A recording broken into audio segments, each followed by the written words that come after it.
தைப்பூசம் என்பது ஒப்பற்ற தெய்வம் சிவபெருமானுக்கும் காருண்யத்தின் சிகரம் அடைந்த முருகப்பெருமானுக்கும் அர்ப்பணிக்கப்பட்ட ஒரு முக்கிய நாளாகும். இந்நாளில் பக்தர்கள் மனசுத்தியுடன் தன் ஈகோவை விட்டுவிட்டு இறைவனின் பாதையில் ஒளிமயமான பயணத்தை மேற்கொள்வதே அடிப்படை தத்துவமாக இருக்கிறது. ஆனால் வைரம் போல ஒளிபெறும் இந்த காருண்ய பெருவிழாவும் வள்ளலார் போன்ற மகான் செய்த உன்னத சாதனைகளும் இணைந்திருக்கிறது. ஆம், தைப்பூசம் ஒளியின் விழா, வள்ளலார் கருணையின் ஜோதி. இந்த இரு நிகழ்வும் ஒரே ஆன்மீக வெளிச்சத்தில் கலந்தவர்கள். தைப்பூசம் முருகனின் ஒளி அறுவடையின் நாள். தைப்பூசம் சூரசம்ஹாரம் எனும் தீமையின் முறிவை, நல்லதின் வெற்றியை குறிக்கும் நாள். இந்த நாளில் முருகப்பெருமான் லோகமாதா பார்வதி தேவியிடமிருந்து வேல் பெற்று அரக்கர்களை அழித்து உலகத்தை காப்பாற்றினார். வேல் என்பது அறிவு, சக்தி, பக்தி, கருணை எனும் 4 அடிப்படை அம்சங்களை குறிக்கிறது. இந்த வேல் முருகனின் நன்மையை வெல்லும் ஆற்றலை பிரதிபலிக்கிறது. அதேபோல் வள்ளலாரும் ஒரு வேல் போன்றே இருந்தார்.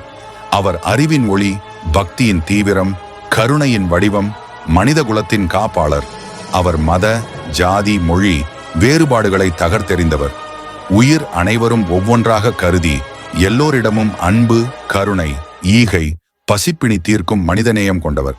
அவர் சிவனே அனைத்தும், ஒளியினை வணங்குவதே சத்தியம் என்று கூறியவர். உயிர்களுக்கு உதவுவதே உண்மையான தெய்வ வழிபாடு. அவர் அருட்பெருஞ்சோதி வழிபாட்டை உருவாக்கியவர். அவர் பசியோடு வாடும் மனிதனை உபதேசம் செய்தவர். அவர் கலியுகத்தின் கருணை புனர்நிலையாக இருந்தவர்.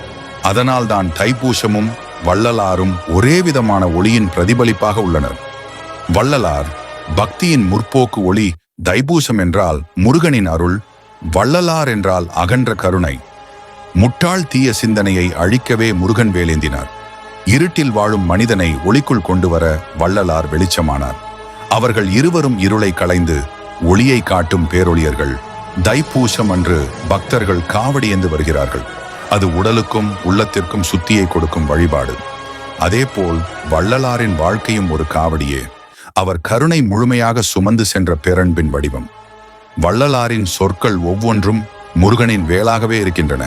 அவர் காட்டிய வழியிலே செல்வதே தெய்வ வழிபாடு. அருட்பெருஞ்சோதி, அருட்பெருஞ்சோதி, தன்மை ஜோதி, தயவாய் திருக்குமரனின் அருள்.